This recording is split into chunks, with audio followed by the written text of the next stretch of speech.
Hey guys, it's Bobcat Soup. Today we're going to be doing something new. I'm going to redraw this piece of art from when I was a kid. The piece is of a guy in some sort of futuristic suit of armor with an evil orc head like kind of looming above him. I don't know why, if he's in futuristic armor, there's something like a fantasy orc, but we're just going to go with it. I guess it makes it more unique. I don't have a lot of time this week, so I'm only going to redraw the guy in armor. Next week, we'll draw some orcs. I made the sketch of what I want his armor to look like, and with this, we're ready to begin illustrating. So obviously, he has a dagger, seems to be this guy's weapon of choice, and I had to fit that into the remake. So as you can see there in the Photoshop document, I have a little weird like reference picture of like a stock image of a girl holding a knife. And I tried to copy that pose. I guess it's not the most dynamic pose, but I thought it's obviously a lot more dynamic than the old one where he's just kind of like just kind of standing there with a dagger.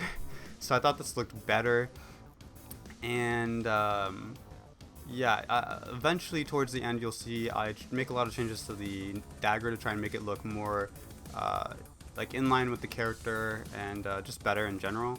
But that's far out, so you'll see later. One of the things that was very important to me, along with keeping the color palette, which you'll see I do keep the green and yellow, you'll see later on in the video, was keeping him unrealistically buff. This guy is like a freaking unit. Like he's so muscular. And I wanted to keep that because I found it really just kind of cool, and it's just something that is like, it's so stereotypical, like a kid would like that. And I mean, I gotta be honest, maybe I'm a man child, but I still like it. I had to keep it. To be honest.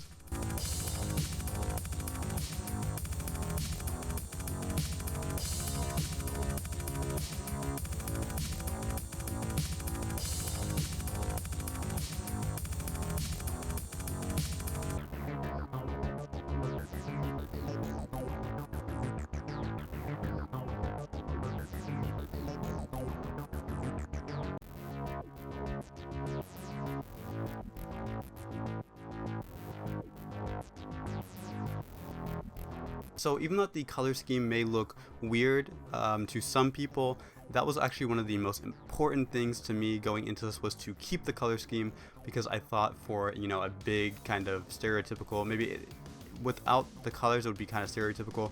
With the color scheme that I picked as a kid, I think it actually makes it look pretty unique, and you know, it's his own thing. Even that he kind of looks like he works at Subway, or maybe he's a mascot for Sprite. I think it's actually quite unique looking. And I said unique like a million times in a sentence. It's unique. In the original, I don't know if he was supposed to be wearing like a collared shirt. It kind of looks like that, but I wanted to change that with the redesign to be more clearly like big, bulky body armor. So that's what I was like. Most of the redesign was doing that and trying to basically just kind of make it to something that I would design now and enjoy. And one of the things that I had to end up doing was covering his face with a helmet.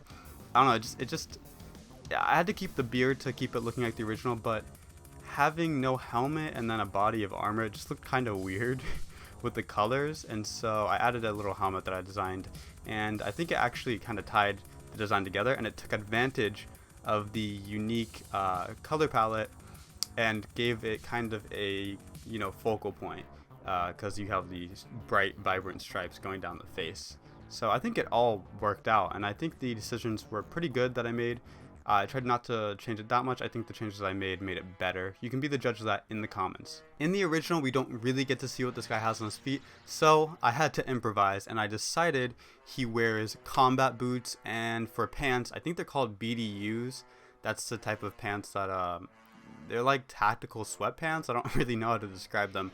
They have a lot of pockets going down them, and they're very baggy. I think they're called BDUs. I believe that's what they're called.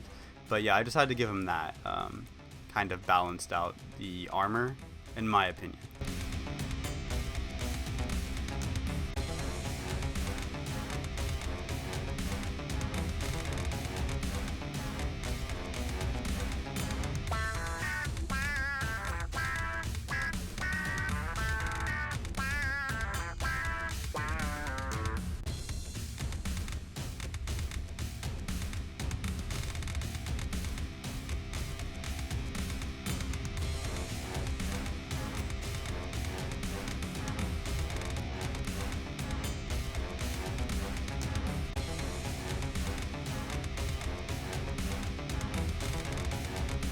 these big things on the shoulders, I have no idea what they were originally supposed to be. If they're supposed to be a huge backpack or they're just supposed to look cool, but I gave them a purpose in this drawing, and especially in part 2 you'll see him fighting things with it.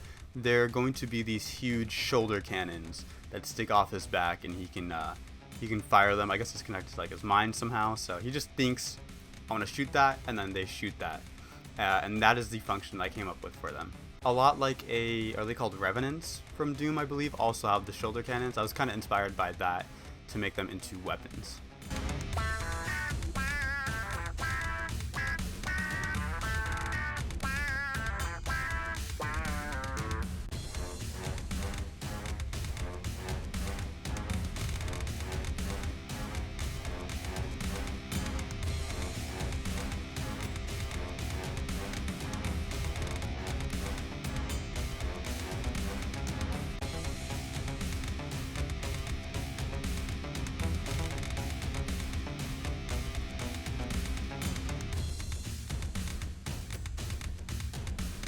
I'm sorry if splitting it into 2 parts was anticlimactic. Again, I don't really have the time to draw both the warrior and the orcs in this video.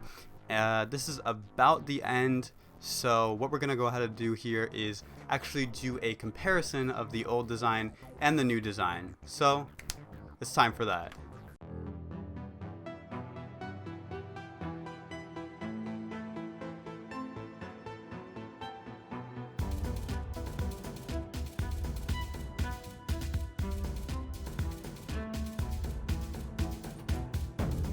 So there you have it. This video has to end because I have work tomorrow, but I would love to hear what you guys think of this. Did I do better this time around? Did I improve the design? Or did, I think, 11-year-old me? This has to be about 10 years ago. I'm 21 now, so I must have been about 11. Do you think he did a better job? 11-year-old Bobcat. I'm very happy with this, and this was actually really awesome to do. And we're gonna have to do more of these on the channel. I don't know what to call these. I guess art time machines, since we're going back and redrawing old stuff. If you're not subscribed already, you're going to want to do that, because next week we're going to be concluding this sci-fi orc hunter piece and adding some orcs. So subscribe for that. We're going very fast, and we are uploading the most unique content onto YouTube, in my opinion. I will see you guys in the next video, but until then, stay creative.